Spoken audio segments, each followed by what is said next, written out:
Construits sur le terrain de pétanque de Saint-Armel, ces panneaux solaires font bien plus que produire de l'énergie. C'est de l'aménagement de notre territoire. Il y a le parking qui est couvert pour les voitures et sur lequel on peut mettre des bornes de recharge électrique.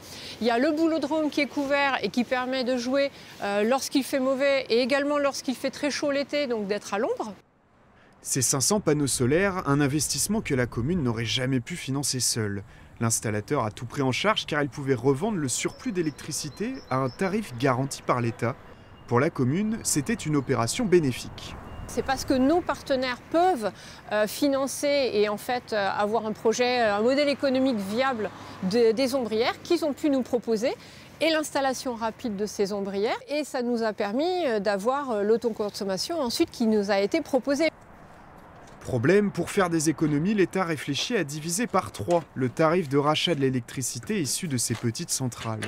Pour l'entreprise à l'origine des panneaux de Saint-Armel, c'est la goutte de trop. Le financement de ces installations pourrait devenir compliqué et ainsi menacer 20 000 emplois dans le secteur.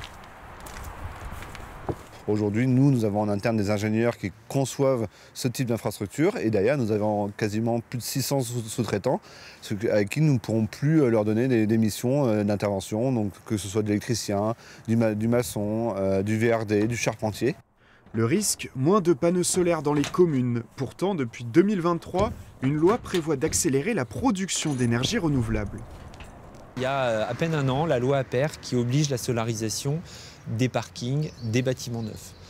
Mais cette loi, elle indique aussi que vous pouvez vous exonérer de cette obligation si en face il n'y a pas de modèle économique.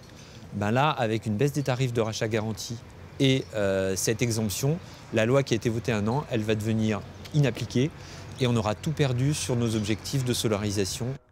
Pour le moment, cette baisse tarifaire n'est pas actée. Le syndicat des énergies renouvelables réclame un maintien du tarif actuel.